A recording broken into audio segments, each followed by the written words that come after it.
Hello everyone, welcome back to our channel. Dear aspirants, మనకి చాలామంది request పెట్టారు, sir PhD degree related ఒక video చేయండి సార్. అసలు పిహెచ్డి డిగ్రీ అంటే ఏంటి, పిహెచ్డి డిగ్రీకి కావలసినటువంటి ఎలిజిబిలిటీ ఏంటి, ఇందులో ప్రాసెస్ ఏముంటుంది, వాటిపైన అందరికీ అర్థమయ్యేటట్టుగా ఒక వీడియో చేయండి సార్ అని రిక్వెస్ట్ పెట్టారు. ఆ రిక్వెస్ట్ మేరకు ఏంటంటే మనం ఈ వీడియో క్రియేట్ చేస్తున్నాం. PhD degree regulations 2022. సో జనరల్గా ఏంటంటే మనందరికీ తెలిసిన విషయం ఏంటంటే, ఫస్ట్ మనకి intermediate, next UG, next PG, followed by PhD. Intermediate అయిన తర్వాత మన వాళ్ళు అండర్ గ్రాడ్యుయేట్ ప్రోగ్రామ్స్ తీసుకుంటారు, బీఎస్సీ కానీ, బీఏ కానీ, ఎంబీబీఎస్ కానీ. ఓకే, ఇట్లా non medical, medical, technical programs అనేవి ఉంటాయి మనకి, బీటెక్ కానీ. సో ఆ విధంగా యూజీ ప్రోగ్రామ్స్ ఉంటాయి. పీజీ ప్రోగ్రామ్స్ అనుకుంటే మనం టెక్నికల్గా చూసుకుంటే ఎంటెక్ అంటారు, మన సైన్స్లో చూసుకుంటే ఎంఎస్సి అంటారు, ఓకే, మెడిసిన్లో చూసుకుంటే ఎండి అంటారు. సో ఎవరైనా పిహెచ్డి చెయ్యాలి అంటే ప్రీవియస్గా ఉండేటటువంటి రెగ్యులేషన్స్ ప్రకారం, ప్రీవియస్గా రెగ్యులేషన్స్ అంటే ఇనీషియల్గా మనకి యూనివర్సిటీ గ్రాంట్స్ కమిషన్ యూజీసీ అనేది ఈ పిహెచ్డి రెగ్యులేషన్స్ని ఇస్తుందండి. ఇప్పుడు చూడండి, మనకి ఇండియాలో చూసినట్లయితే అరౌండ్ 1000 యూనివర్సిటీస్ ఉన్నాయి.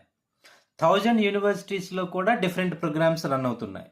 ఈ ప్రోగ్రామ్స్ అన్నింటినీ కూడా రెస్పాన్సిబుల్గా చూసేవారు ఎవరు? University grants commission.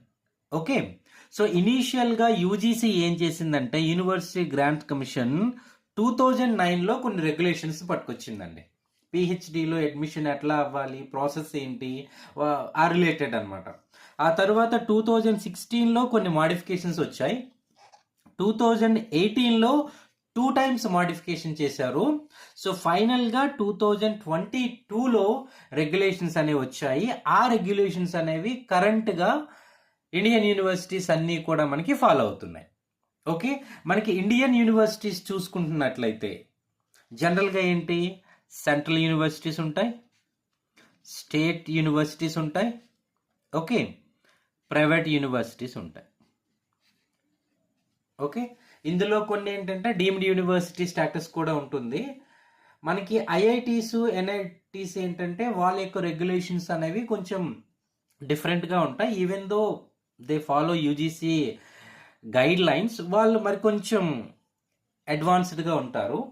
జనరల్గా మనకి central universities, state government universities, private universities ఇవన్నీ కూడా ఏంటంటే మనకి డెఫినెట్గా ఈ పిహెచ్డి డిగ్రీ రెగ్యులేషన్స్ ఏవైతే ఉన్నాయో అవి స్ట్రిక్ట్గా ఫాలో అవుతాయి. ఓకే, అయితే 7th November 2022లో వచ్చేటటువంటి రెగ్యులేషన్స్కి వాళ్ళ పేరేం పెట్టారు? Minimum standards and procedures for award of PhD degree regulations 2022. అంటే ఇప్పుడు మనం 2025లో ఉన్నా కూడా ఈ కరెంట్ రెగ్యులేషన్స్ మనకి ఏంటంటే అప్లైకబుల్ అవుతాయి. అయితే ఫస్ట్ ఏంటంటే మనకి పిహెచ్డి డిగ్రీలో మనం అడ్మిషన్ తీసుకోవాలంటే ఫస్ట్ ఎలిజిబిలిటీ క్రైటీరియా ఏంటి అంటే, ఇప్పుడు ఈ రెగ్యులేషన్స్ ప్రకారం ఎవరికైతే రైట్, ఫస్ట్ కండిషన్ చూడండి, 3 years UG degree plus 2 years masters degree అంటే పీజీ డిగ్రీ ఇవి ఉంటే వాళ్ళు పిహెచ్డికి ఎలిజిబుల్ అండి. అంటే 3 years యూజీ అంటే మనం బీఎస్సీ అనుకోండి, 3 years బీఎస్సీ ఉంటుంది ప్లస్ 2 years ఎంఎస్సీ ఉంటుంది. సో అట్లా ఉండి మనకి మినిమం మార్క్స్ ఎట్లా ఉండాలంట, 55% మార్క్స్ ఉన్నట్లయితే మనం ఎలిజిబుల్ అంట. సెకండ్ ఏం చెప్తున్నారు, 4 years UG degree plus 1 year master degree అలా ఉన్నట్టయినా కూడా మనకి 55% ఉంటే మనం పిహెచ్డికి ఎలిజిబుల్ అనమాట.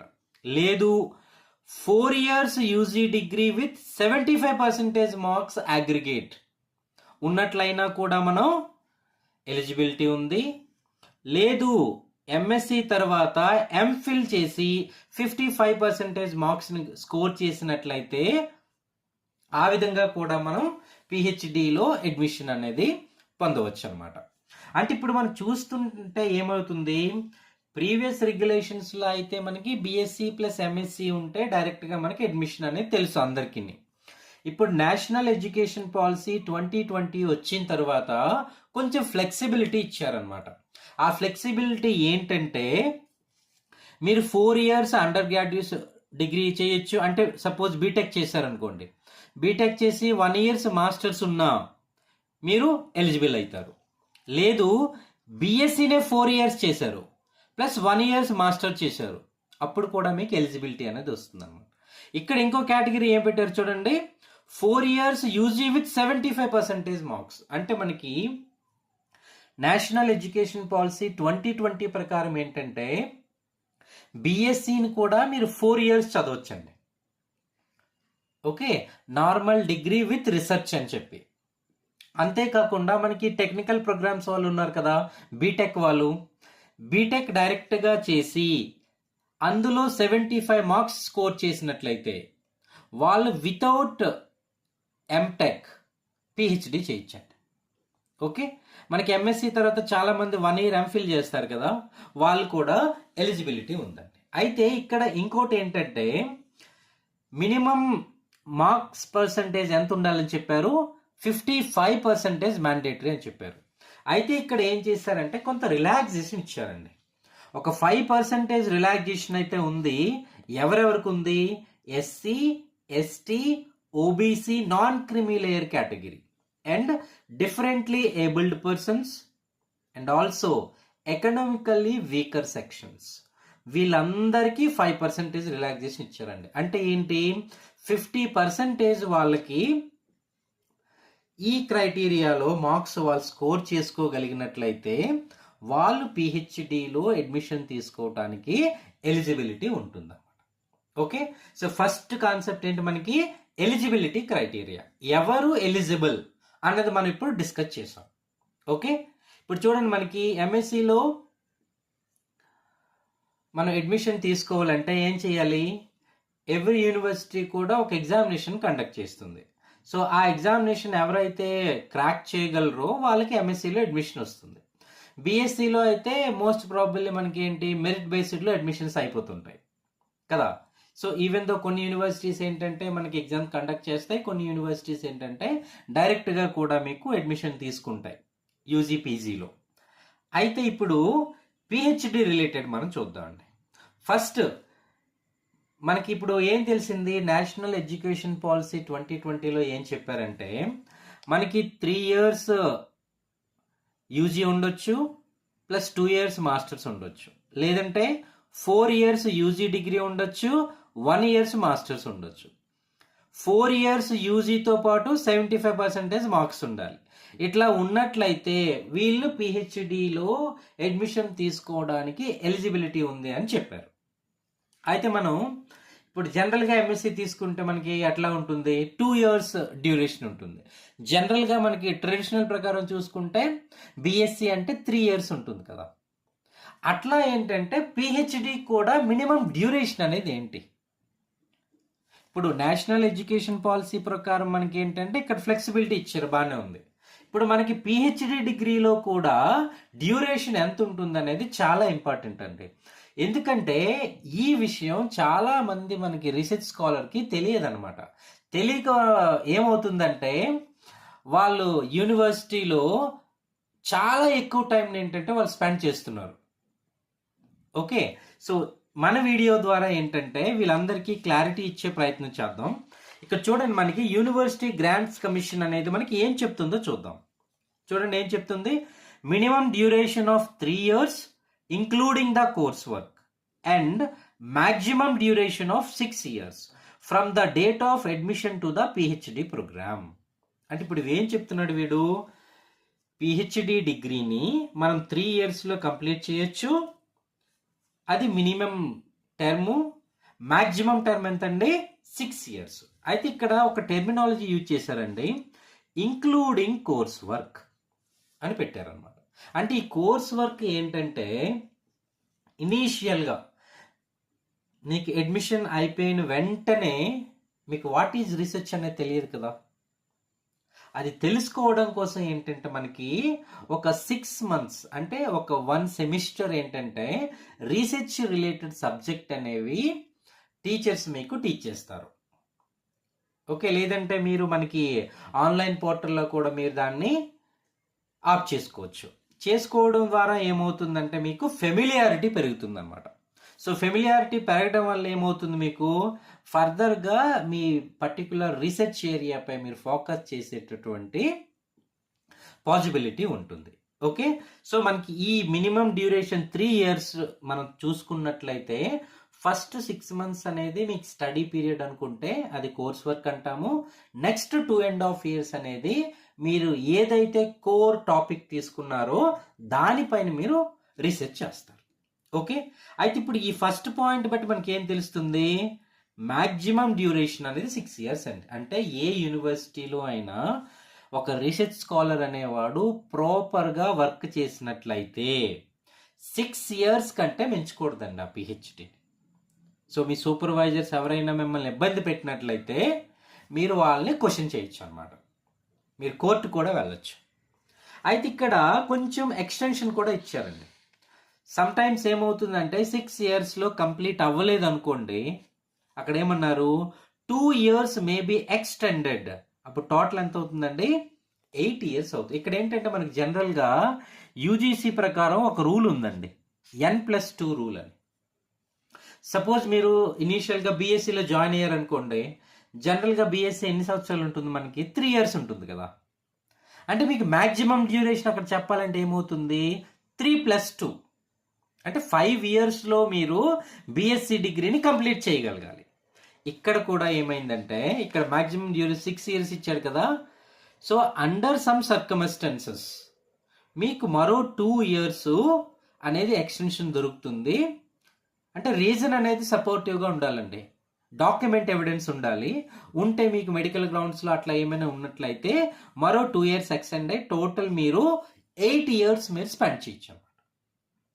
అయితే ఇక్కడ ఇంకో పాయింట్ ఏం చెప్తున్నారంటే ఫీమేల్ క్యాండిడేట్స్ కానీ పర్సన్ విత్ డిజబిలిటీ 40% కంటే ఎక్కువ డిజబిలిటీ ఉన్నా కానీ వాళ్ళకి ఏంటి 2 more years రిలాక్సేషన్ ఇచ్చారు. అంటే వాళ్ళు అప్ టు 10 years పిహెచ్డిలో స్పెండ్ చేయొచ్చు అనమాట. ఓకే, అయితే ఇంకో విషయం ఏం చెప్తున్నారంటే ఎవరైతే ఈ ఫీమేల్ పిహెచ్డి స్కాలర్స్ ఉంటారో వాళ్ళకి ఏంటి మెడికల్ లీవ్ అనేది అప్రూవ్ చేయాల్సి ఉంటుందండి. సో ఎన్ని రోజుల వరకు అంట, అప్ టు 240 days. అంటే ఈ మ్యాక్సిమం డ్యూరేషన్లోనే ఈ 240 days అనేవి ఇంక్లూడింగ్ అనమాట. ఓకే, సో కాబట్టి ఈ విధంగా పిహెచ్డిలో మీరు అడ్మిషన్ తీసుకునే ముందే ఈ క్లారిటీ మీకు ఉండాలి. మీరు మేల్ క్యాండిడేటా ఫీమేల్ క్యాండిడేటా, మేల్ క్యాండిడేట్ అయితే సిచ్యువేషన్ ఏంటి, ఫీమేల్ క్యాండిడేట్ అయితే సిచ్యువేషన్ ఏంటి, పర్సన్ విత్ డిసెబిలిటీ అయితే సిచ్యువేషన్ ఏంటి. సో ఇది మీరు పర్టికులర్గా మైండ్లో పెట్టుకోండి. సో నా అడ్వైజ్ ఏంటంటే ఎవరైనా పిహెచ్డిలో అడ్మిషన్ తీసుకునే ముందు ఫస్ట్ ఈ రెగ్యులేషన్స్ని ఫాలో అవ్వండి. ఏంట regulations, minimum standards and procedures for award of PhD degree regulations 2022 given by university grants commission. Okay, మీరు ఇప్పుడు గూగుల్లోకి వెళ్ళి UGC grants commission home page పైకి వెళ్తే అక్కడ మీరు ఈ రెగ్యులేషన్ని ఫైండ్ అవుట్ చేయొచ్చు అనమాట, డౌన్లోడ్ చేయొచ్చు. అయితే అక్కడ ఏమవుతుందంటే వాళ్ళు కంప్లీట్ ఇన్ఫర్మేషన్ ఇస్తారు కాబట్టి మీకు ఇంత క్లారిటీ అనేది ఉండదు. అందువల్లే మనం ఏం చేస్తున్నాం, మీకోసం ఈ వీడియోని చేస్తున్నాం. ఓకేనా, నెక్స్ట్ ఇంతవరకు మనం ఎలిజిబిలిటీ తెలుసుకున్నాం, డ్యూరేషన్ తెలుసుకున్నాం. ఇప్పుడు నెక్స్ట్ ఏంటి, ప్రొసీజర్ ఫర్ ద అడ్మిషన్. మనకు తెలుసు బీఎస్సీ లేదంటే ఎంఎస్సీ ప్రోగ్రాంలో మనం అడ్మిషన్ తీసుకోవాలంటే జనరల్గా మనం ఏం చేస్తామండి, ఏదైతే యూనివర్సిటీ ఉందో వాళ్ళు ఒక ఎంట్రన్స్ టెస్ట్ కండక్ట్ చేస్తారు. ఎంట్రన్స్ టెస్ట్ కండక్ట్ చేయటం వల్ల అందులో మనం అపియర్ అయ్యి ఆ ఎగ్జామినేషన్లో పాస్ అయితే దెన్ మనకి అడ్మిషన్ అనేది వస్తుంది మెరిట్ బేసిస్లో. సో ఇక్కడ కూడా ఏంటంటే మనకి చూడండి ఎవరు ఎలిజిబుల్ అంట, ఎవరైతే యూజీసీ నెట్ ఎగ్జామినేషన్ క్వాలిఫై ఉన్నారో, సిఎస్ఐఆర్ నెట్ ఎగ్జామ్ క్వాలిఫై ఉన్నారు, గేట్ ఎగ్జామ్ క్వాలిఫై ఉన్నారు, సీడ్ ఎగ్జామ్ క్వాలిఫై ఉన్నారు, లేదా any other similar national level tests. అంటే మనకి ఇప్పుడు చూడండి, స్టేట్ లెవెల్ ఎంట్రన్స్ టెస్ట్స్ ఉంటాయి కదా, ప్రతి స్టేటు కూడా ఏంటంటే వాళ్ళ ఆస్పిరెంట్స్ కోసం ఒక నేషనల్ స్టేట్ ఎలిజిబిలిటీ టెస్ట్ అనేది కండక్ట్ చేస్తుంది. సో ఆ విధంగా ఎవరైనా స్టేట్ ఎలిజిబిలిటీ టెస్ట్ని పాస్ అయినా కూడా అటువంటి వారికి ఎట్లా అడ్మిషన్ దొరుకుతుందంట, that is completely based on the interview. So ఎవరైతే వీళ్ళు నెట్ క్వాలిఫై అయిన వాళ్ళు, గేట్ క్వాలిఫై అయిన వాళ్ళు, సీడ్ ఎగ్జామ్ క్వాలిఫై అయిన వాళ్ళు ఉంటారో, లేదంటే సెట్ ఎగ్జామ్ క్వాలిఫై అయిన వారు ఉంటారో, వీరందరికీ ఫ్లెక్సిబిలిటీ ఏంటంట, డైరెక్ట్గా వాళ్ళు ఏ యూనివర్సిటీలో అడ్మిషన్ తీసుకోవాలనుకుంటున్నారో ఆ యూనివర్సిటీ నోటిఫికేషన్ చూస్తారనమాట. సపోజ్ మీరు ఆంధ్ర యూనివర్సిటీ విశాఖపట్నంలో అడ్మిషన్ తీసుకోవాలనుకున్నారనుకోండి, అప్పుడు మీరు వెయిట్ చేయాలి. ఆంధ్ర యూనివర్సిటీ నుంచి మనకి ఒక నోటిఫికేషన్ వస్తుందన్నమాట. వచ్చేటప్పుడు ఆ నోటిఫికేషన్లో మీరు అప్లై చేస్తే, ఈ ఎగ్జామినేషన్ మీరు ఏదైనా క్వాలిఫై ఉన్నట్లయితే డైరెక్ట్గా మీరు ఇంటర్వ్యూలో అపియర్ అయితే మీకు అడ్మిషన్ వచ్చే ఛాన్స్ అనేది ఉంటుంది. లేదు మీరు ఈ ఎగ్జామినేషన్ ఏది పాస్ అవ్వలేదని అనుకుంటే అప్పుడు ఏంటండి, conduct of entrance test. So ప్రతి యూనివర్సిటీ ఏంటంటే మనకి ఎంట్రన్స్ టెస్ట్ని కండక్ట్ చేస్తుంది. అయితే మనకి ఇక్కడ చూసినట్లయితే మ్యాక్సిమం యూనివర్సిటీస్కి ఏంటంటే ఒక ఫ్లెక్సిబిలిటీ ఉందండి. అవి సెంట్రల్ యూనివర్సిటీస్ కానీ, స్టేట్ యూనివర్సిటీస్ కానీ, ప్రైవేట్ యూనివర్సిటీస్ కానీ, వాళ్ళు డైరెక్ట్గా వాళ్ళ యొక్క ఎంట్రన్స్ టెస్ట్ని కండక్ట్ చేసుకుంటారు. అయితే మనకి ఆంధ్రప్రదేశ్లో ప్రాబ్లం ఏంటంటే, ఆంధ్రప్రదేశ్ గవర్నమెంట్ అనేది మీకు ఆర్సెట్ అని ఒక కామన్ ఎంట్రన్స్ టెస్ట్ అనేది కండక్ట్ చేస్తాడండి. అంటే ఆంధ్రప్రదేశ్లో ఎన్ని గవర్నమెంట్ యూనివర్సిటీస్ ఉన్నాయో ఆ గవర్నమెంట్ యూనివర్సిటీస్లో పిహెచ్డి అడ్మిషన్ తీసుకోవటం కోసం వాళ్ళు ఒక common single entrance test conduct చేస్తారు. అంటే ఆంధ్రప్రదేశ్లో ఇప్పుడు ఏంటి, మనకి ఆంధ్ర యూనివర్సిటీ ఉంది, రిమైనింగ్ జేఎన్టీయూ ఉంది, అంబేద్కర్ యూనివర్సిటీ ఉంది, చాలా యూనివర్సిటీస్ ఉన్నాయి కదా ఆంధ్రప్రదేశ్లో. వాళ్ళకి ఏంటంటే రెస్పాన్సిబిలిటీ వాళ్ళకి ఇవ్వలేదన్నమాట. సో జనరల్గా ఏం చేస్తారంటే, కామన్ ఎంట్రన్స్ టెస్ట్ అనేది ఆల్ గవర్నమెంట్ యూనివర్సిటీస్కి ఒకటే కండక్ట్ చేస్తారు. ఆ ఎగ్జామినేషన్లో ఏంటంటే మీరు అపీర్ అవ్వాల్సి ఉంటుందండి. అర్థమవుతుందా? అదే మీరు నార్త్ ఇండియా సైడ్ ఉన్నారనుకోండి, లేదంటే ఆంధ్రప్రదేశ్లోనే ప్రైవేట్ యూనివర్సిటీస్ ఉన్నాయనుకోండి, ఇప్పుడు మనకి ఎస్ఆర్ఎం యూనివర్సిటీ ఉంది, విఐటి ఏపీ ఉంది, గీతం యూనివర్సిటీ ఉంది, వీళ్ళు ఏం చేస్తారు, ఓన్గా వాళ్ళ ఎగ్జామ్ కండక్ట్ చేసుకుంటారు అనమాట. ఓకేనా? అంటే ఆంధ్రప్రదేశ్లో గవర్నమెంట్ యూనివర్సిటీలో మీరు అడ్మిషన్ తీసుకోవాలంటే త్రూ ఆర్సెట్ మాత్రమే మీకు ఎలిజిబిలిటీ ఉంటుందండి. ఓకేనా? కాబట్టి మీరు అది గుర్తు పెట్టుకోండి. ఇప్పుడు జనరల్గా ఇన్ఫర్మేషన్ ఏమొస్తుందంటే, మేలో కానీ జూన్లో కానీ మనకి ఆంధ్రప్రదేశ్ స్టేట్ గవర్నమెంట్ ద్వారా ఆర్సెట్కి నోటిఫికేషన్ వస్తుందని అంటున్నారు. కాబట్టి మన యాస్పిరెంట్స్ అందరూ కూడా ఎవరికైతే నెట్ క్లియర్ అవ్వలేదో, క్లియర్ అయినా అవ్వకపోయినా, ఎందుకంటే మనం అప్లై అయితే చేయాలి కదా, సో అందరూ అప్లై చేయాలి కాబట్టి నోటిఫికేషన్ కోసం వెయిట్ చేస్తూ ఉండండి. ఎవరికైతే నెట్ ఎగ్జామ్ క్లియర్ అయిపోయిందో వాళ్ళకి ప్రాబ్లం లేదు, డైరెక్ట్గా అప్లై చేసిన తర్వాత వాళ్ళు ఇంటర్వ్యూకి కాల్ చేస్తారు, మీరు ఇంటర్వ్యూలో పార్టిసిపేట్ చేస్తారు. రిమైనింగ్ వాళ్ళు ఎవరు ఉంటారో వాళ్ళు మాత్రం ఎంట్రన్స్ టెస్ట్కి అపీర్ అవ్వాల్సి ఉంటుందండి. అయితే ఇప్పుడు మెయిన్ క్వశ్చన్ ఏంటంటే, ఆ ఎంట్రన్స్ టెస్ట్ అనేది ఎట్లా కండక్ట్ చేస్తారు, సిలబస్ ఏముంటుంది అనేది మనకి మెయిన్ డౌట్ ఉంటుంది. సిలబస్లో వాడు ఏం చెప్పాడంటే, ఏదైతే ఎగ్జామ్ మీకు ఎంట్రన్స్ టెస్ట్ ఉంటుందో అందులో 50% రీసెర్చ్ మెథడాలజీ వస్తుందండి, 50% మీ సబ్జెక్ట్ వస్తుంది. సపోజ్ మీరు కెమిస్ట్రీ ఆస్పిరెంట్ అయ్యారనుకోండి, 50% రీసెర్చ్ మెథడాలజీ, 50% కెమిస్ట్రీ. ఓకే, జనరల్గా ఇక్కడ సబ్జెక్ట్ అని చెప్తున్నారు కదండి, ఈ సబ్జెక్ట్కి ఏదైతే 50% క్వశ్చన్స్ ఉంటాయో, నెట్ ఎగ్జామ్కి ఏదైతే సిలబస్ ఉందో అదే సిలబస్ని జనరల్గా వీళ్ళు ఫాలో అవుతారు. కాబట్టి మీరు డైరెక్ట్గా నెట్ ఎగ్జామ్ సిలబస్ చూసుకున్నట్లయితే ఈ 50% సబ్జెక్ట్ అనేది మీకు క్లియర్ అయిపోతుంది. ఓకే, అంటే ఇప్పుడు 100 మార్క్స్కి మీకు టెస్ట్ అనుకుంటే 50 మార్క్స్కి ఏమైంది, రీసెర్చ్ మెథడాలజీ వస్తుంది, 50 మార్క్స్కి సబ్జెక్ట్ వస్తుంది, అట్లా. అయితే ఇప్పుడు ఓవరాల్గా మీరు ఈ ఎగ్జామ్ని ఇచ్చినట్లయితే అందులో మీరు ఎంత మార్క్స్ సెక్యూర్ చేయాలంట, 50% మార్క్స్ అనేది మీరు సెక్యూర్ చేయాలి. సెక్యూర్ చేస్తే అప్పుడు మీరు దేనికి ఎలిజిబుల్, ఇంటర్వ్యూకి ఎలిజిబుల్ అవుతారు. సో కాబట్టి మీరు ఇప్పుడు ఏంటి, ఇక్కడ ఒక్క సబ్జెక్ట్ చదువుకుని వెళ్ళినా లేదంటే ఒక్క రీసెర్చ్ మెథడాలజీ చదువుకుని వెళ్ళినా కూడా మీకు చాలా డిఫికల్ట్గా ఉంటుంది సిచ్యువేషన్. కాబట్టి తెలివిగా మీరు ఇంటెలిజెంట్గా ఏం ప్లాన్ చేయాలి, కొంత పోర్షన్ రీసెర్చ్ మెథడాలజీలో అటెంప్ట్ చేయండి, కొంత పోర్షన్ మన సబ్జెక్ట్ అటెంప్ట్ చేయండి. దేర్ బై కాంబినేషన్లో మీకు ఏమవుతుంది అంటే 50% మార్క్స్ అనేవి ఈజీగా వచ్చేస్తాయి. ఓకేనా.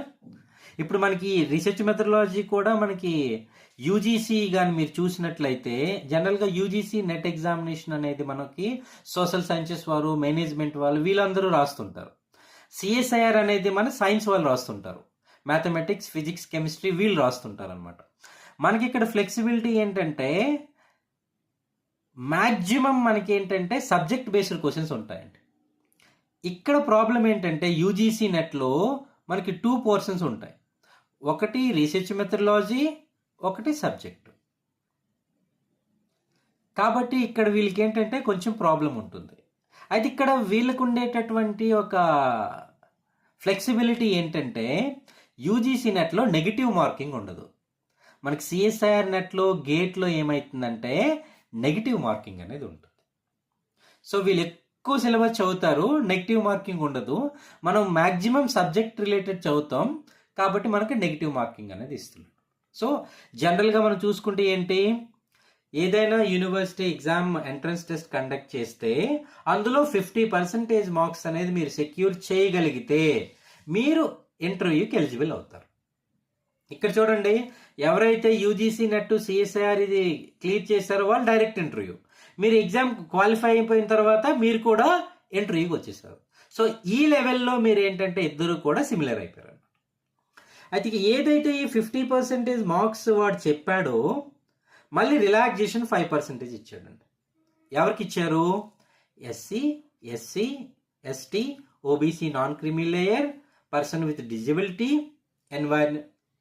ఎకనామికల్లీ వీకర్ సెక్షన్స్, వీళ్ళందరికీ కూడా ఎవ్రీ టైం 5% రిలాక్సేషన్ అనేది వస్తుందన్నమాట. ఓకే. అయితే ఇప్పుడు ఫైనల్ అసెస్మెంట్లో ఎవరిని సెలెక్ట్ చేస్తారు, ఎలా సెలెక్ట్ చేస్తారు, అది మన క్వశ్చన్ అనమాట. అది చూసినట్లయితే ఏదైతే ఈ ఎంట్రన్స్ టెస్ట్లు ఉన్నాయో యూజీసీ కానీ లేదంటే యూనివర్సిటీ కండక్ట్ చేసే ఎంట్రన్స్ టెస్ట్ ఉందో అందులో ఎంత పర్సంటేజ్ తీసుకోవాలంట, 70% మార్క్స్ అనేవి దానికి ఇవ్వాలంట. అంటే మీకు ఓవరాల్ అసెస్మెంట్ 100 మార్క్స్ అనుకుంటే 70 మార్క్స్ ఎక్కడి నుంచి వస్తాయండి, మనకి ఎంట్రన్స్ టెస్ట్ నుంచి వస్తాయి. 30 మార్క్స్ ఎక్కడి నుంచి వస్తాయండి, ఇంటర్వ్యూ పైన వస్తాయండి. ఓకే. సో కాబట్టి ఎవరైతే ఈ యూజీసీ నెట్ వీళ్ళు చేశారో వాళ్ళు డైరెక్ట్గా ఇంటర్వ్యూకి వస్తున్నారు కదా, అంటే వాళ్ళకి డైరెక్ట్గా 70% మార్క్స్ వచ్చేసాయి, అక్కడ క్వాలిఫై అయిపోయినారు. వీళ్ళు కూడా క్వాలిఫై అయిపోయినారు. అంటే కాంపిటీషన్ మనకి ఎక్కడ ఉందండి, ఇప్పుడు ఈ 30% పర్ఫార్మెన్స్ ఇన్ ద ఇంటర్వ్యూలో ఉందన్నమాట. సో కాబట్టి మనందరికీ ఇప్పుడు పిహెచ్డి అడ్మిషన్ దొరకాలి అంటే మెయిన్ కావాల్సింది ఏంటంటే పర్ఫార్మెన్స్ ఇన్ ద ఇంటర్వ్యూ. ఇప్పుడు ఈ ఇంటర్వ్యూ అనేది ఎలా క్రాక్ చేయాలి, అది చాలా ఇంపార్టెంట్ క్వశ్చన్ అనమాట. ఈ ఇంటర్వ్యూ క్రాక్ చేయడానికి మెయిన్ ఏంటంటే ప్రీవియస్ టైంలో పిహెచ్డి స్కాలర్ పిహెచ్డిలో జాయిన్ అవ్వాలంటే వాళ్ళకి ఎంఎస్సిలో అంత నాలెడ్జ్ లేకపోయినా డైరెక్ట్గా పిహెచ్డిలో అడ్మిషన్ అయిపోయేది. ఇప్పుడు ఏమైంది, నంబర్ ఆఫ్ క్యాండిడేట్స్ పెరుగుతున్నారు కాబట్టి రిఫైన్మెంట్ చేయటం అనేది అవసరం. అందువల్ల ఏంటంటే గవర్నమెంట్ యూనివర్సిటీ కానీ ప్రైవేట్ యూనివర్సిటీ కానీ డీమ్డ్ యూనివర్సిటీ కానీ ఏ యూనివర్సిటీస్ అయినా ఇంటర్వ్యూ టైంలో మిమ్మల్ని అడిగేది ఏంటంటే మీ రీసెర్చ్ ప్రపోజల్ ఏంటి, మీరు ఏ టాపిక్ పై రీసెర్చ్ చేయాలనుకుంటున్నారు, మీకేమైనా రీసెర్చ్ నాలెడ్జ్ ఉందా, మీరు ఒక మంచి ప్రజెంటేషన్ పట్టుకొని రండి, దేనిపై వర్క్ చేయాలనుకుంటున్నారు అని ప్రతి ఒక్కరూ కూడా కామన్ రీసెర్చ్ ప్రపోజల్ అడుగుతారండి జనరల్గా. సో కాబట్టి యాస్పిరెంట్స్ అందరికీ కూడా చెప్తుంది ఏంటంటే మీరు పిహెచ్డిలో అడ్మిషన్ తీసుకోవాలి అనుకుంటే మాత్రం పీజీ లెవెల్లో కానీ పీజీ అయిన తర్వాత కానీ మీకు వాట్ ఈజ్ రీసెర్చ్ అన్నది మీరు నేర్చుకోవాలండి ముందుగానే, ఎవరో ఒక మంచి సీనియర్ ఫ్యాకల్టీ దగ్గర. లేదంటే మీ సీనియర్స్ దగ్గర. ఇప్పుడు మీరు ఎంఎస్సీలో ఉన్నారంటే మీ సీనియర్స్ ఎవరో ఒకరు పిహెచ్డిలో ఆల్రెడీ జాయిన్ అయ్యి ఉంటారు కదా, వాళ్ళని అడిగి మీరు ఏంటంటే సార్ రీసెర్చ్ ఎలా ఉంటుంది, ఎట్లా చేయాలి, ఇనీషియల్గా ప్రాసెస్ ఏంటి, ఎట్లా ఉంటుంది, మన టాపిక్ని ఎలా ఐడెంటిఫై చేసుకోవాలి, ఆ స్టెప్స్ అన్నీ మీరు తెలుసుకోగలిగితే ఇక్కడ 30% ఏదైతే వెయిటేజ్ ఉందో మనకి, ఆ వెయిటేజ్ని మీరు సెక్యూర్ చేయగలరు అనమాట. సో అన్ఫార్చునేట్లీ ఇప్పుడు ప్రాబ్లం ఏమవుతుందంటే స్టూడెంట్స్ డైరెక్ట్గా ఎంట్రీకి వచ్చేస్తున్నారు. వాళ్ళకి రీసెర్చ్ అంటే తెలియదు, పిహెచ్డి ఎందుకు చేయాలనుకుంటున్నారో తెలియదు, ఏ టాపిక్ పై చేయాలనుకుంటున్నారో తెలియదు. దానివల్ల ఏమవుతుంది, ఈవెన్ దో వాళ్ళు 70% సెక్యూర్ చేసినా కూడా ఫైనల్గా ఏంటంటే వాళ్ళు ఫెయిల్ అయిపోతున్నారు అనమాట. కాబట్టి మీ అందరికీ నా రిక్వెస్ట్ ఏంటంటే ఇంటర్వ్యూ కోసం ప్రాపర్గా ప్రిపేర్ అయ్యి ముందుగానే ఒక మంచి ప్రజెంటేషన్, ఏ టాపిక్ పై మీరు రీసెర్చ్ చేయాలనుకుంటున్నారో అన్న ఒక వ్యూ అనేది వాళ్ళకి ఇవ్వాలండి. ఇస్తే అప్పుడు ఆ సెలక్షన్ కమిటీకి అర్థమవుతుంది అనమాట, the student is very curious to pursue the research further. ఆ థింకింగ్ని మీరు వాళ్ళ ముందు పెట్టగలిగితే మీకు సక్సెస్ వస్తుంది అనమాట. అంటే ఇప్పుడు మీరు అనుకోవచ్చు, సార్ మేము ఏదైతే ప్రజెంటేషన్ ఇచ్చామో దానికి స్టిక్ అయి ఉండాలా అంటే, దట్ ఈజ్ నాట్ నెసరీ. అది ఓన్లీ మీకు ఇన్ చేయటం వరకు మాత్రమే ఉపయోగపడుతుంది అనమాట. అంటే క్యాండిడేట్కి పిహెచ్డి చెయ్యాలనేటటువంటి రియల్ ఇంట్రెస్ట్ ఉందా లేదన్నది సెలక్షన్ కమిటీ చూస్తుందండి. దానికోసం మీరు ఫండమెంటల్స్ ఆఫ్ రీసెర్చ్ తెలుసుకున్నా వాళ్ళు హ్యాపీ అనమాట.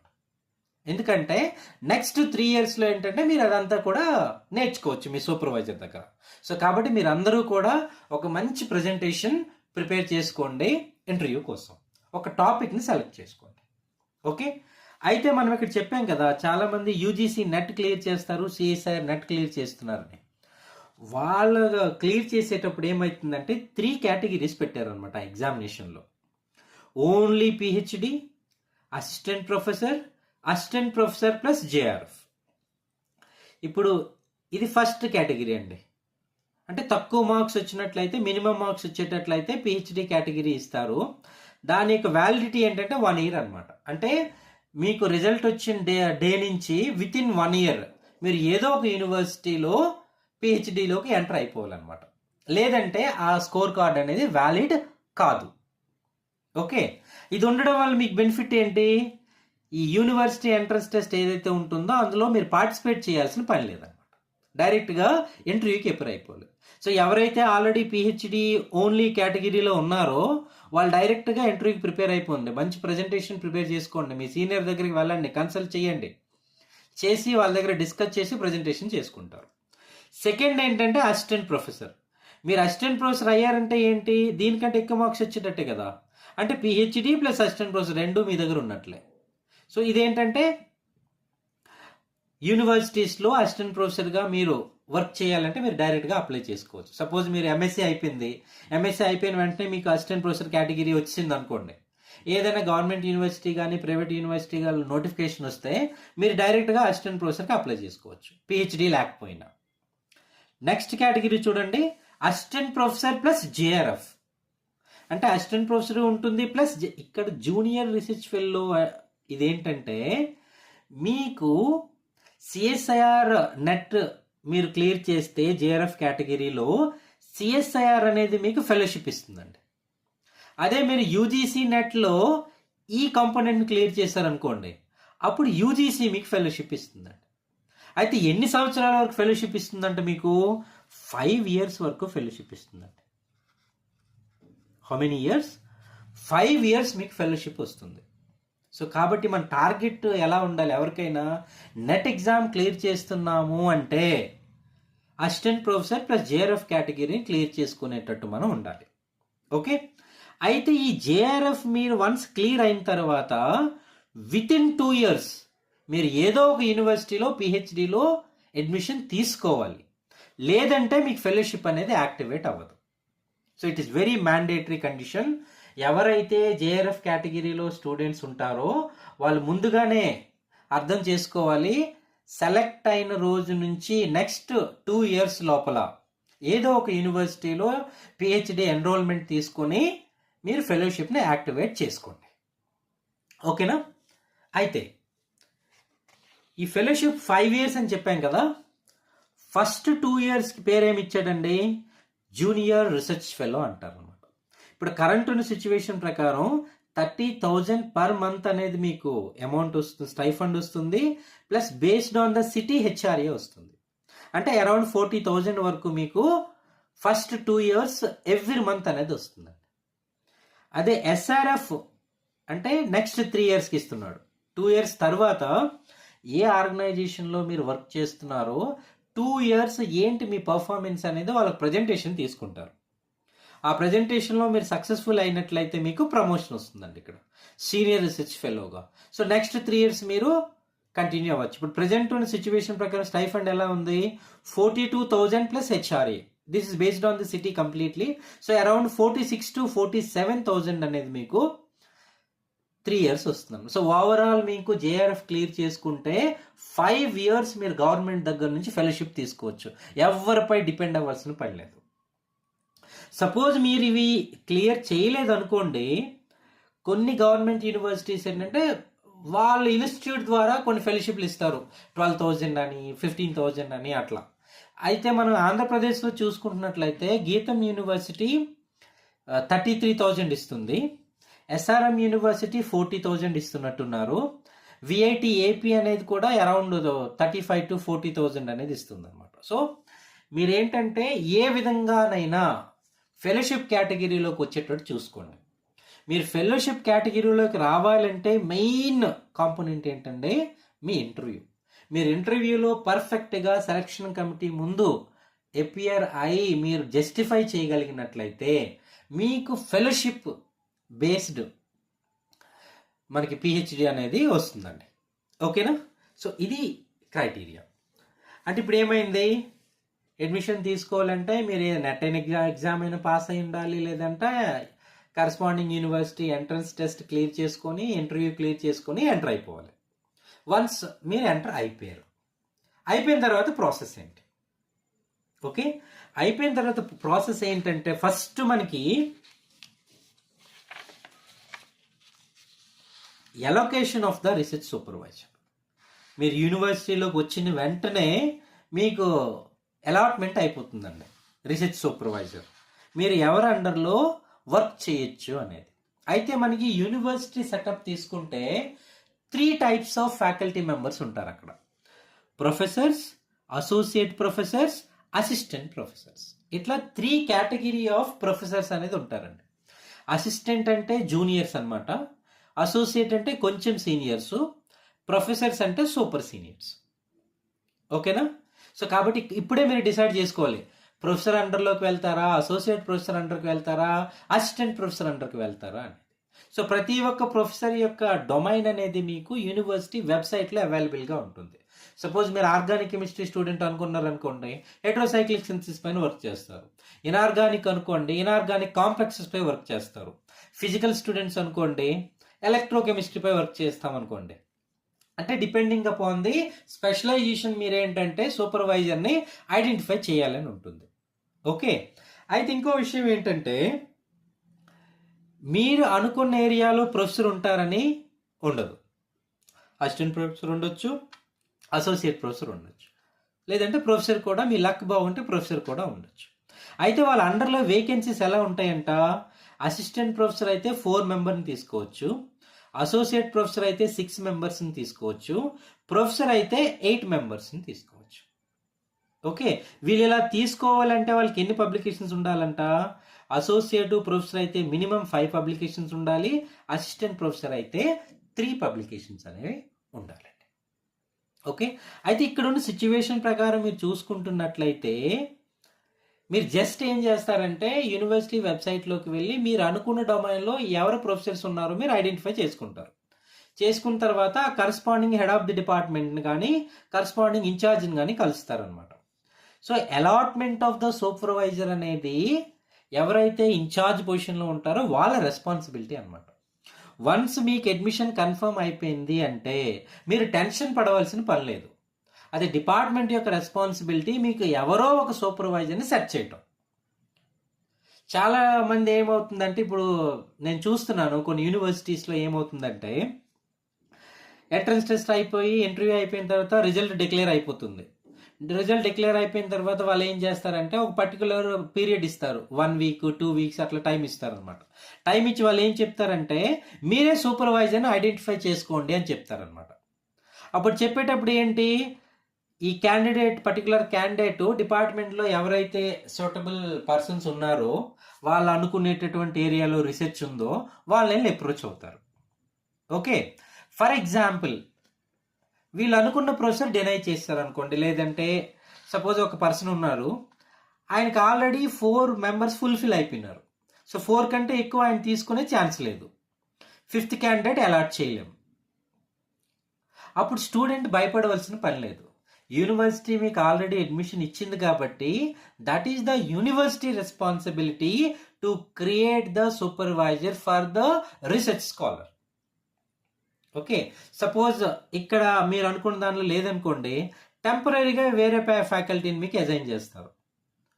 ఈ మీన్ టైంలో ఏమవుతుంది, 4 మెంబర్స్లో ఒకరు డిగ్రీ అవార్డే వెళ్ళిపోతారు, అప్పుడు మీరు ఇక్కడ నుంచి మళ్ళీ షిఫ్ట్ అయిపోవచ్చు. సో కాబట్టి సూపర్వైజర్ అలాట్మెంట్ అనేది that is the responsibility of the department. So once మీకు ఎంట్రీ దొరికింది అంటే యూనివర్సిటీలో మీరు హ్యాపీ, కొంచెం లేట్ అయినా కూడా మీకు సూపర్వైజర్ అలాట్మెంట్ అనేది అయిపోతుంది అన్నమాట. ఓకే, కొన్నిసార్లు ఏమవుతుందంటే ఇంటర్ డిసిప్లినరీ రీసెర్చ్ వర్క్ ఉంటుందన్నమాట. సపోజ్ ఒక ఆర్గానిక్ కెమిస్ట్రీ స్టూడెంట్ ఉన్నాడు అనుకుందాం, వాడికి ఇంట్రెస్ట్ ఏంటంటే ఆర్గానిక్తో పాటుగా కాంపిటీషనల్ కెమిస్ట్రీ కూడా నేర్చుకుందామని. అంటే అక్కడ ఏమైంది, organic supervisor, organic specialized expert కావాలి, ప్లస్ కాంపిటీషనల్ కెమిస్ట్రీ ఎక్స్పర్ట్ కూడా మీకు కావాలి. అలాంటి టైంలో మనం ఏంటంటే కో సూపర్వైజర్ కాన్సెప్ట్ ఉందన్నమాట. మనం స్పెషల్గా రిక్వెస్ట్ చేసుకుని ఎవరైతే ఆ ఫీల్డ్లో ఎక్స్పర్ట్ ఉంటారో ఆయన్ని కో సూపర్వైజర్గా మనం పెట్టుకోవచ్చు. ఓకే, అయితే అడ్జంక్ట్ ఫ్యాకల్టీ మెంబర్స్ ఎవరైతే ఉన్నారో యూనివర్సిటీస్లో వాళ్ళు సూపర్వైజర్గా ఎలిజిబుల్ కాదండి, వాళ్ళు ఓన్లీ కో సూపర్వైజర్గా మాత్రమే ఎలిజిబుల్. ఇక్కడ ఇంకో వన్ ఆఫ్ ద బ్యూటీ ఏంటంటే యూనివర్సిటీ గ్రాంట్స్ కమిషన్ మనకి ఏం చెప్పిందంటే, మీరు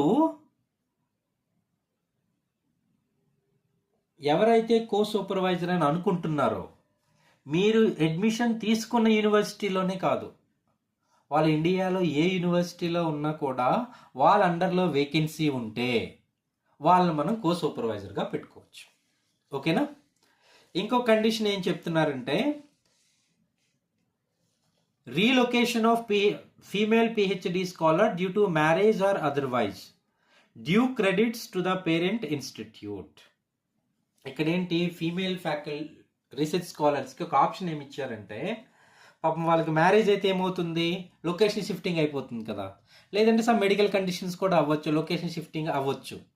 అలాంటప్పుడు ఏంటంటే ఏదైతే పర్టికులర్ యూనివర్సిటీలో ఆ ఫీమేల్ రీసెర్చ్ స్కాలర్ రీసెర్చ్ చేసిందో, ఎంత అమౌంట్ ఆఫ్ రీసెర్చ్ కంప్లీట్ అయిందో, ఆ కంప్లీట్ అయినటువంటి రీసెర్చ్ని ఈ పర్టికులర్ పర్సన్ ఏదైతే నెక్స్ట్ ప్లేస్కి వెళ్ళిపోతుందో ఆ యూనివర్సిటీకి ట్రాన్స్ఫర్ చేసుకోవచ్చు. కాకపోతే ఏం చేయాలి, ఆ ఫీమేల్ రీసెర్చ్ స్కాలరు ఏదైతే పేరెంట్ ఇన్స్టిట్యూట్లో ఫస్ట్ ఎన్రోల్ అయిందో వాళ్ళకి క్రెడిట్ ఇవ్వాలన్నమాట. ఓకే, ఈ పర్టికులర్ యూనివర్సిటీ నుంచి నేను వర్క్ చేశానని చెప్పి ఫర్దర్గా పబ్లికేషన్స్లో ఆథర్షిప్లో మెన్షన్ చేయడమో లేదంటే అక్నాలజ్మెంట్లో మెన్షన్ చేయడమో ఏదో ఒకటి చేయాలి. ఓకే, మనం ఇక్కడ చెప్పుకున్నాం కదా, ప్రొఫెసర్ అయితే 8 మెంబర్స్ అని, అసోసియేట్ అయితే 6 మెంబర్స్ అని, అసిస్టెంట్ అయితే 4 మెంబర్స్ అని. అదేంటి మన ఇండియాలో సపోజ్ ఇంటర్నేషనల్ స్కాలర్స్ ఎవరైనా వచ్చారనుకోండి ఆ పర్టికులర్ యూనివర్సిటీలో, సో మరో 2 స్కాలర్స్ని వీళ్ళు తీసుకోవచ్చు అన్నమాట. ఓకే, సో ఈ విధంగా మనకి ఏంటి allocation of the research supervisor అనేది ఉంటుందన్నమాట. ఓకే, సో మీరేం చేశారు, ఫస్ట్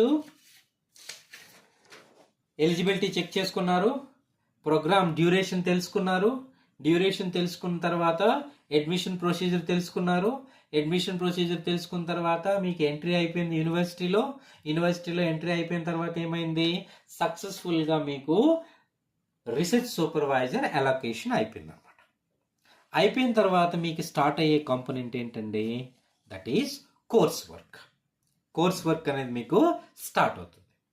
అయితే ఈ కోర్స్ వర్క్లో మనకి ఏంటంటే యూజీసీ ఏం చెప్తుందంటే 12 క్రెడిట్స్ అనేది మీరు తీసుకోవాలండి. జనరల్గా మనకి ఏంటంటే, మీకు క్రెడిట్స్ అంటే తెలియపోతే మీకు సింపుల్ వేలో మీకు చెప్తాను. బీఎస్సీ ఎంఎస్సీలో మన సబ్జెక్ట్ అంటాం కదా, రైట్? ఆ సబ్జెక్ట్కి ఏమవుతుందండి, మీరు అబ్జర్వ్ చేసినట్లయితే కొన్ని సబ్జెక్ట్స్కి టీచరు ఒక వీక్లో 3 క్లాసెస్ తీసుకుంటాడు. కొన్ని సబ్జెక్ట్స్కి టీచరు 4 క్లాసెస్ తీసుకుంటాడు 1 వీక్లో. ఆ నంబర్ ఏదైతే ఉందో 3-4 నంబర్ ఏవైతే ఉందో దానిని క్రెడిట్ అంటామండి. అంటే ఒక పర్టికులర్ సబ్జెక్ట్కి ఒక వీక్లో మీరు ఎన్ని లెక్చర్స్ తీసుకోవాలనే నంబర్ అనేది మీకు క్రెడిట్ని చూపిస్తుంది అనమాట. ఓకే, సపోజ్ మీరు ఆర్గానిక్ కెమిస్ట్రీ 1 అనే ఒక పేపర్ ఉందనుకోండి, 4 క్రెడిట్ అని చెప్పారంటే ఆ టీచర్ ఏం చేయాలి, ఆ కంప్లీట్ సెమిస్టర్లో ప్రతి వీకు కూడా మీకు మినిమం 4 లెక్చర్స్ తీసుకోవాలి. తీసుకొని ఆ కంప్లీట్ కోర్స్ని కంప్లీట్ చేయాలి. సపోజ్ 4 యూనిట్స్ ఉన్నాయనుకోండి, ఆ 4 యూనిట్స్ 4 క్రెడిట్స్ ప్రకారం ఏంటంటే ఎన్ని అవర్స్ వస్తాయో అవర్స్ అన్నీ కంప్లీట్ చేయాలి. జనరల్గా మనం ఏం చెప్తామంటే, number of hours of teaching is required for the student to learn the particular subject is commonly called as credit of that course. Okay, అంటే బ్లైండ్గా మీకు చెప్పాలంటే, ఒక కోర్స్ నేర్చుకోవటానికి మీకు వీక్లీ ఎన్ని నంబర్ ఆఫ్ క్లాసెస్ కావాలో అదే ఆ నంబర్ అండి. అంటే ఇప్పుడు ఏం చూడండి, ఇక్కడ 12 క్రెడిట్స్ రిక్వైర్డ్ అనమాట. అంటే ఇప్పుడు మనకి జనరల్గా తీసుకుంటే 3 క్రెడిట్ కోర్సెస్ ఉంటాయి, 4 క్రెడిట్ కోర్సెస్ ఉంటాయి, 1 క్రెడిట్ కోర్సెస్ ఉంటాయి, 2 క్రెడిట్ కోర్సెస్ ఉంటాయి. సపోజ్ మీరేంటి 4 క్రెడిట్ కోర్సెస్ తీసుకున్నారనుకోండి, అంటే ఒక 3 సబ్జెక్ట్స్ మీరు 4 క్రెడిట్ తీసుకుంటే సరిపోతుంది, 12 క్రెడిట్ అయిపోతుంది అనమాట. ఇది ఏంటంటే కాంబినేషన్లో మీరు తీసుకోవచ్చు, మీ ఇష్టం అనమాట, బేస్డ్ ఆన్ ది అవైలబిలిటీ. అయితే ఇందులో ఏం చెప్తున్నారంటే, ఈ 12 క్రెడిట్స్లో కొన్ని క్రెడిట్స్ అనేవి మస్ట్ అండ్ షుడ్గా రీసెర్చ్ అండ్ పబ్లికేషన్ ఎథిక్స్ పై ఉండాలి. This is mandatory. అంటే 12 క్రెడిట్స్ అనుకుంటే 4 క్రెడిట్స్ అనేవి, ఒక పేపర్ అనేది మీకు రీసెర్చ్ అండ్ పబ్లికేషన్ ఎథిక్స్లో వెళ్ళిపోవాలి. రిమైనింగ్ అనేవి మీరు ఆప్ చేసుకోవచ్చు, డిపార్ట్మెంట్ అనేది మీకు చెప్తుంది. అయితే మీకు ఇక్కడ ఏంటంటే ఆర్ఏసి అనే ఒక టెర్మినాలజీ ఉందండి, రీసెర్చ్ అడ్వైజరీ కమిటీ. దీని యొక్క ఫంక్షన్ గురించి మనం తెలుసుకుందాం. ఈ రీసెర్చ్ అడ్వైజరీ కమిటీ ఏం చెప్తుందంటే, వాళ్ళు యూజీసీ కొన్ని ఆన్లైన్ కోర్సెస్ని రికగ్నైజ్ చేసిందనమాట. రికగ్నైజ్ చేసిన ఆన్లైన్ కోర్సెస్ని క్యాండిడేట్కి చెప్పొచ్చు, యూజీసీలో ఈ పర్టికులర్ కోర్సెస్ అనేవి అవైలబుల్గా ఉన్నాయి. వాళ్ళు ఎలా డిసైడ్ చేస్తారు, నువ్వు ఏదైతే టాపిక్ అనుకుంటున్నావో, రీసెర్చ్ టాపిక్ అనుకుంటున్నావో ఆ రిలేటెడ్ అనమాట. It's not mandatory. వాళ్ళు ఏం చెప్పారు, మే రికమెండ్, వాళ్ళు మీకు రికమెండ్ చేయొచ్చు, రికమెండ్ చేయకపోయినా డిపార్ట్మెంట్ చేసిన మీకు ఉండాలి. దాంతోపాటు ఇంకేం చెప్తున్నారండి, మీరు రీసెర్చ్ చేయడం మాత్రమే కాకుండా every week at least 4 to 6 hours టీచింగ్లో కానీ రీసెర్చ్ అసిస్టెంట్షిప్లో కానీ మీరు ఫ్యాకల్టీకి హెల్ప్ చేయాలి. అది ట్యుటోరియల్లో అంటారా, ల్యాబ్ వర్క్లో అంటారా, ఎవాల్యుయేషన్లో అంటారా, that is based on the departments. Okay, ఈ విధంగా మీకు ఏమవుతుందంటే ఆటోమేటిక్గా ఎక్స్పీరియన్స్ కూడా వస్తుంది అన్నమాట. ఈ కోర్స్ వర్క్ అనేది ఎన్ని మార్క్స్తో పాస్ అవ్వాలంటే మీరు 55% మార్క్స్తో పాస్ అవ్వాలి. ఓకేనా? సో మినిమం అనేది 12 క్రెడిట్. కాకపోతే అన్ని యూనివర్సిటీస్లో కూడా ఏంటంటే 16-18 క్రెడిట్స్ ఉంటాయి. ఎందుకంటే మనం ఎప్పుడూ కూడా హైయర్ అండ్ ఆలోచిస్తాం, లోవర్ అండ్ ఆలోచించాం. Okay, so this is completely depending upon the department, వాళ్ళు డిసైడ్ చేస్తారనమాట. అయితే ఇక్కడ ఆర్ఐసి అని చెప్పాం కదా, రీసెర్చ్ అడ్వైజరీ కమిటీ. అసలు ఈ రీసెర్చ్ అడ్వైజరీ కమిటీ ఏంటి, దీని ఫంక్షన్స్ ఏంటో చూద్దాం.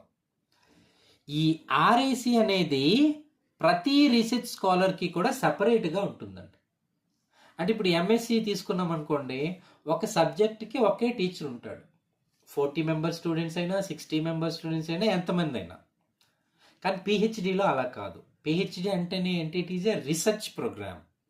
సో ఒక క్యాండిడేట్కి ఒక రీసెర్చ్ అడ్వైజరీ కమిటీ ఉంటుందండి. కమిటీ అంటే ఏంటి, group of members, single person కాదు. అంటే 3 to 4 మెంబర్స్ కంటిన్యూస్గా 3 years ఒక క్యాండిడేట్ని ప్రాపర్గా గైడ్ చేస్తూ ఉంటారు. అందువల్లే ఇది గ్లోబల్ లెవెల్లో హైయెస్ట్ డిగ్రీ అయిందనమాట. అర్థమవుతుందా? అది చూడండి, వీళ్ళ యొక్క చూసినట్లయితే ఫస్ట్ మీకు సూపర్వైజర్ అలొకేషన్ అని చెప్పాను కదా నేను. ఆయన అసిస్టెంట్ ప్రొఫెసర్ అవ్వచ్చు, అసోసియేట్ ప్రొఫెసర్ అవ్వచ్చు, ప్రొఫెసర్ అవ్వచ్చు. అంటే సూపర్వైజర్ అంటే ఏంటి? ఎవరి అండర్లో అయితే మీరు పిహెచ్డి చేస్తున్నారో ఆ ఫ్యాకల్టీ అన్నమాట. ఆ ఫ్యాకల్టీని మనం ఏమంటాం? సూపర్వైజర్, రీసెర్చ్ సూపర్వైజర్ అంటాం. ఏదైతే ఈ కమిటీ అంటున్నామో ఆ కమిటీ కన్వీనర్ ఎవరు ఉండాలంట? ఆ research advisory committee convener research supervisor ఉంటారు. అంటే మీ గైడ్ మెయిన్ అన్నమాట ఆ కమిటీలో. ఓకే, వీళ్ళు ఏం చేస్తారు? To review the research proposal and finalize the research topic. అంటే ఫస్ట్ డే మీకేం తెలియదు కదా రీసెర్చ్ అంటే ఏంటి, ఎట్లా చేయాలి, ఏంటి అనేది. ఆ కంప్లీట్ ప్రాసెస్ అంతా ఎవరు చేపిస్తారు? ఈ కమిటీ అనేది చేపిస్తుందండి.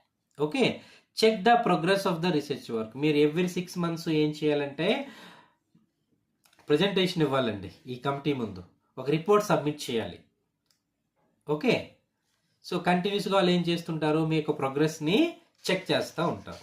మీరు ఒకవేళ ఎవ్రీ 6 months వాళ్ళ ముందు ప్రజెంటేషన్ ఇవ్వకుండా రిపోర్ట్ సబ్మిషన్ చేయలేదనుకోండి, వాళ్ళు మీ అడ్మిషన్ క్యాన్సిలేషన్కి రిఫర్ కూడా చేయొచ్చు అనమాట. చూడండి, RAC May recommend the cancellation of registration. So కాబట్టి మీరు చాలా సీరియస్గా ఉండాలి డ్యూరింగ్ ద వర్క్ అనేది. ఇందులో ఏంటంటే మీకు supervisor, co supervisor, subject expert, internal, external వాళ్ళందరూ ఉంటారు. That is the responsibility of the convener. మీ గైడ్ అయితే ఎవరు ఉంటారో ఆయన చూసుకుంటారు ఇవన్నీ కూడా. దీంతో మీకు సంబంధం లేదనమాట. సో మీరేం చేయాలంటే టైం టు టైం మీ గైడ్తో టచ్లో ఉండాలి. ఎవ్రీ 6 months ప్రజెంటేషన్ వాళ్ళ ముందు ఇస్తూ ఉండాలి.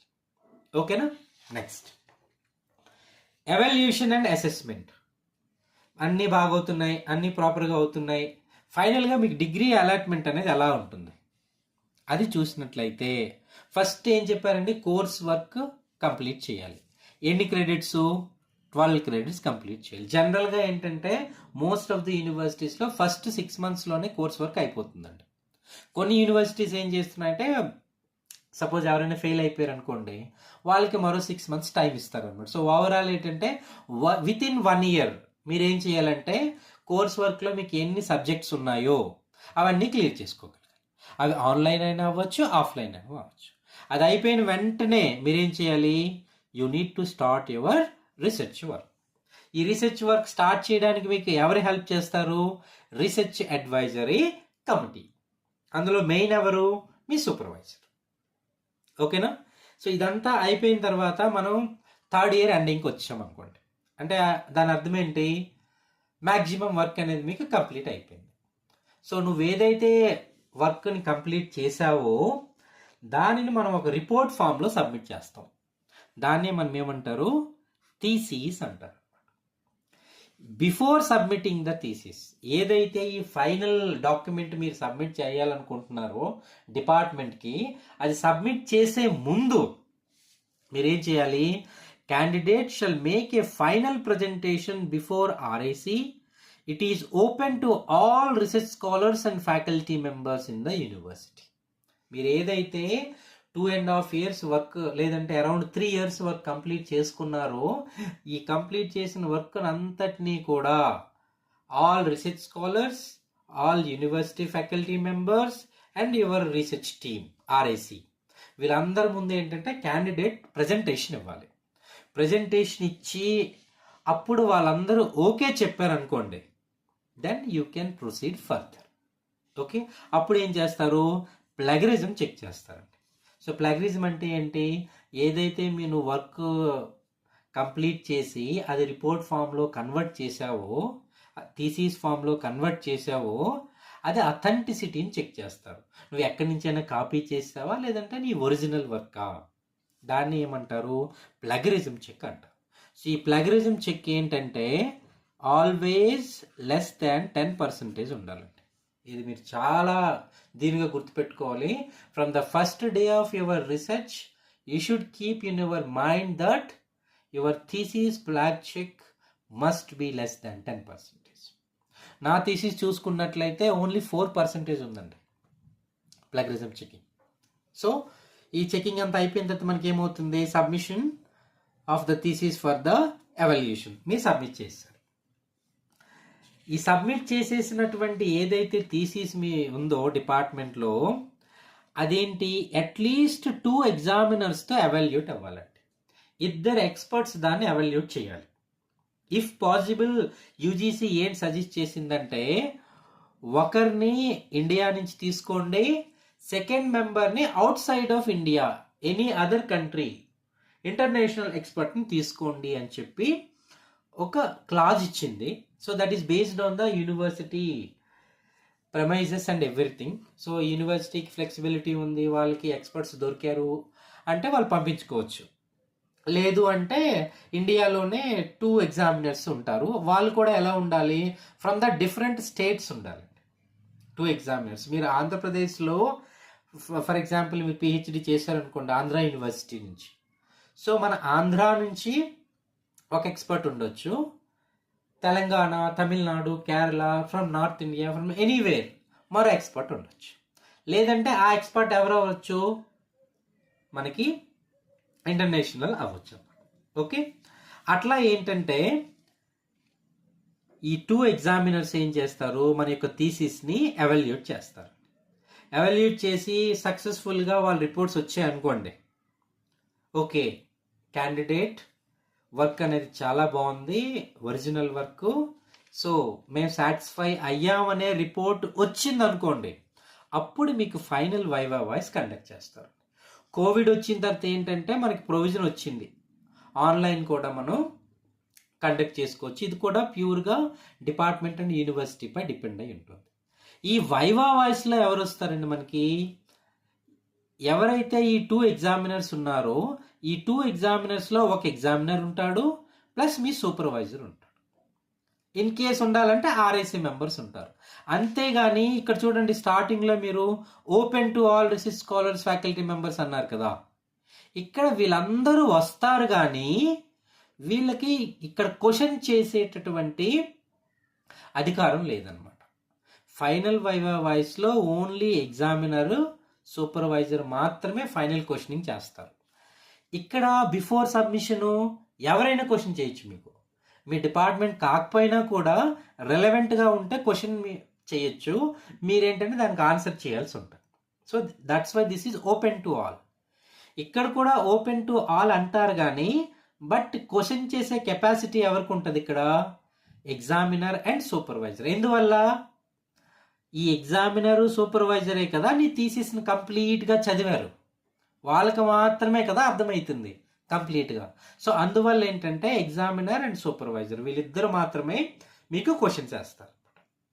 అయితే ఈ కంప్లీట్ ప్రాసెస్ చేయటానికి మనకి మ్యాక్సిమం టైం ఎంతండి, 6 months from the date of submission of thesis.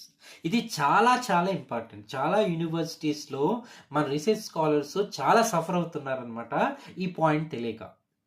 UGC చాలా క్లియర్ కట్గా చెప్పింది, ఏ రోజైతే రీసెర్చ్ స్కాలర్ తన థీసిస్ని సబ్మిట్ చేశాడో డిపార్ట్మెంట్లో అఫీషియల్గా, అప్పుడు డిపార్ట్మెంట్ ఏం చేస్తుంది, థీసిస్ సబ్మిషన్ అనే ఒక రిపోర్టు సర్టిఫికెట్ ఇస్తుంది క్యాండిడేట్కి, థీసిస్ సబ్మిట్ అయిపోయినట్లుగా. అది ప్రూఫ్ ఆఫ్ సబ్మిషన్ అనమాట.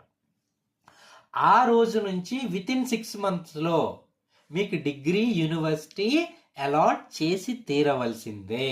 అన్నీ బాగుంటాయి. అన్నీ బాగుంటాయి అంటే ఏంటి, మీ ఏదైతే థీసిస్ ఉందో అది ఎవాల్యుయేషన్ అనేది 2 ఎగ్జామినర్స్ చేసిన తర్వాత మీకు పాజిటివ్ రిజల్ట్ వస్తాయి. సపోజ్ ఇప్పుడు 2 ఎగ్జామినర్స్లో ఒకరు యాక్సెప్ట్ చేసి ఇంకొకరు యాక్సెప్ట్ చేయలేదు అనుకోండి, అప్పుడు ఎగ్జామినేషన్ డిపార్ట్మెంట్ ఏం చేస్తుంది, 3rd ఎగ్జామినర్కి పంపిస్తుంది. సో ఆయన కొంచెం టైం తీసుకోవచ్చు. మళ్ళీ అక్కడ నుంచి మళ్ళీ రిపోర్ట్ రావాలి, యాక్సెప్టెన్సీ రిపోర్ట్ వచ్చిన తర్వాత ఏదేమైనా కూడా 6 months కంప్లీట్ అయిపోవాలి. ఇన్ కేస్ అవ్వలేదంటే 1 or 2 months okay, but it cannot be delayed more than 8-9 months. So maximum యూనివర్సిటీస్లో ఏంటంటే మనకి 6 months డిగ్రీ అవార్డు అనేది అయిపోతుంది అనమాట. అయితే మనకి ఇక్కడ పిహెచ్డి డిగ్రీ అనేది 2 typesగా ఉంటుందండి. ఒకటి ఫుల్ టైమ్ మోడ్, సెకండ్ అనేది part time mode. Full time mode అంటే ఏంటి? ఎవరైతే మనకి ఫెలోషిప్ క్యాండిడేట్స్ ఉన్నారో వీళ్ళందరూ కూడా ఏంటంటే ఫుల్ టైం మోడ్లో చేయాల్సిందే. సపోజ్ కొంతమంది చూడండి, చాలామంది ఫ్యాకల్టీ ఏదో ఇంజనీరింగ్ కాలేజ్లోనో, డిగ్రీ కాలేజ్లోనో, పీజీ కాలేజ్లోనో వర్క్ చేస్తున్నారు. పాపం వాళ్ళకు కూడా ఏంటి పిహెచ్డి చేయాలని ఉంటుంది.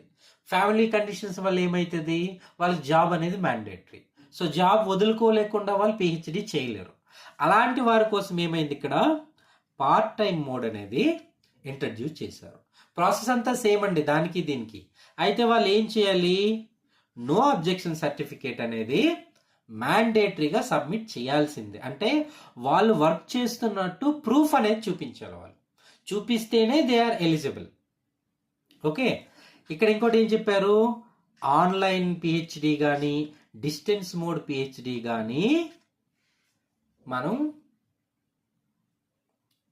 అంటే యూనివర్సిటీస్ మనకి ఎప్పుడు కూడా ప్రోత్సహించు. ఎవరైనా యూనివర్సిటీ వాళ్ళు మీకు చెప్పారనుకోండి, మీకు ఆన్లైన్ పిహెచ్డి వస్తుంది, డిస్టెన్స్ పిహెచ్డి మీరు చేసుకోవచ్చు అని, అది రాంగ్ అనమాట. యూజీసీ ప్రకారం అది వ్యాలిడ్ కాదు. చాలామంది మోసపోతున్నారు. ఓకే, ఇప్పుడు నుంచి ఏం చేస్తున్నారంటే ఎంఫిల్ డిగ్రీ అనేది క్యాన్సిల్ చేశారు. ఎంఫిల్ మరి కన్సిడరేషన్ లేదనమాట. సో ఆ తర్వాత మనకి ఏమవుతుంది, ఈ ప్రాసెస్ అంతా అయిపోయిన తర్వాత మీకు ప్రొవిజనల్ సర్టిఫికేట్ వస్తుంది. ప్రొవిజనల్ సర్టిఫికేట్ వచ్చిన తర్వాత అవార్డ్ ఆఫ్ డిగ్రీ అనేది మీకు అవుతుంది. సో డిగ్రీ అవార్డ్ చేసే ముందు ఏం చేస్తారంటే, ఏదైతే మీ థీసిస్ ఉందో ఇన్ఫ్లిబ్ నెట్లో దాని సాఫ్ట్ కాపీ అనేది ఉంచుతారు. శోధ్ గంగా అంటాం అనమాట. సో శోధ్ గంగాలో ఏంటంటే మన అందరి యొక్క థీసిస్ కూడా అవైలబుల్గా ఉంటుంది. మీరు నా థీసిస్ని కూడా శోధ్ గంగాలోకి వెళ్ళి చూడొచ్చు. ఓకే, సో అట్లా ఏంటంటే ఇప్పుడు ప్రజెంట్ లాస్ట్ 5 years అనుకుంటా, 5 years యాక్చువల్లీ యూజీసీ ఏం చెప్పిందంటే మ్యాక్సిమం ఎన్ని సంవత్సరాలు వెనక్కి వెళ్ళి మనం థీసిస్ని తీసుకోగలిగితే అన్ని సంవత్సరాలు అవైలబుల్ చేయండి ఫర్దర్ అని చెప్పారు. కాకపోతే ఇప్పుడు ప్రాసెస్లో ఉంది. ఇప్పుడు ప్రజెంట్ అయితే లాస్ట్ 5-6 years డేటా అంతా కూడా మనకి థీసిస్ డేటా అంతా కూడా అవైలబుల్గా ఉందన్నమాట. సో కాబట్టి మీరు ఏం చేస్తారు, ఈ విధంగా ఈ పర్టికులర్ వీడియోని మాత్రం కంప్లీట్గా ఫాలో అవ్వండి. ఇది కొంచెం ఏంటంటే లెంగ్తీ వీడియో, కాకపోతే ఏమైందంటే మన చాలామంది తెలుగు పిల్లలకి ఈ విషయాలు ఏవీ తెలియదు. పాపం వాళ్ళు ఏం చేస్తున్నారు, బ్లైండ్గా ఏదో యూనివర్సిటీలో అడ్మిషన్ జాయిన్ అయిపోతున్నారు. వాళ్ళకి ఏవి ఇన్ఫర్మేషన్ ఉండట్లేదు. అటు సూపర్వైజర్ నుంచి కానీ డిపార్ట్మెంట్ నుంచి కానీ ప్రాపర్ కోఆర్డినేషన్ లేకపోవటం వల్ల చాలామంది ప్రాబ్లమ్స్ ఫేస్ చేస్తున్నారు. సో మీరందరూ అటువంటి ప్రాబ్లమ్స్ ఫేస్ చేయకుండా ఉండడానికి స్పెషల్గా ఈ వీడియోని మీకోసం నేను క్రియేట్ చేశాను. Okay, so all the best. ఈ వీడియోని ఫస్ట్ గోత్రూ చేయండి. గోత్రూ చేసిన తర్వాత ఇంకా ఐడెంటిఫై చేయండి మీకు దగ్గరలో ఉన్నటువంటి యూనివర్సిటీస్ ఏంటి, అక్కడ ఫెలోషిప్స్ అనేవి ఎలా ఉంటున్నాయి, ఫెలోషిప్ అమౌంట్ ఎంత ఉంటుంది. ఓకే, నెట్ ఎగ్జామ్ క్లియర్ అయ్యి మీరు జేఆర్ఎఫ్ క్లియర్ చేసుకుంటే మరి ప్రాబ్లమే లేదు, డైరెక్ట్గా మీకు గవర్నమెంట్ నుంచి ఫెలోషిప్ వస్తుంది. లేదంటే ఇన్స్టిట్యూట్ ఫెలోషిప్ అనేది మీరు ఎలిజిబుల్ ఉంటుంది అనమాట. సో అట్లీస్ట్ ఇన్స్టిట్యూట్ ఫెలోషిప్ తీసుకోగలిగినా కూడా మీకు ఏంటంటే సపోర్ట్ ఉంటుంది అనమాట. రీసెర్చ్లో ఏంటంటే చాలా వర్క్స్ ఉంటాయి కదా మనకి. ఇప్పుడు కెమిస్ట్రీ, ఫిజిక్స్ ఇవన్నీ తీసుకున్నారంటే ఏ మెటీరియల్ మీరు ప్రిపేర్ చేసినా కూడా వాటి క్యారెక్టరైజేషన్ కోసం చాలా అమౌంట్ అనేది మనకి కావాల్సి ఉంటుంది.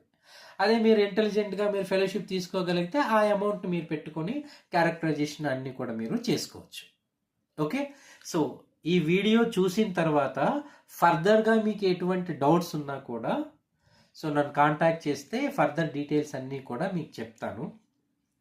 జనరల్గా నాకు కూడా ఈ కాన్సెప్ట్ చేయాలనే ఐడియా అయితే లేదు.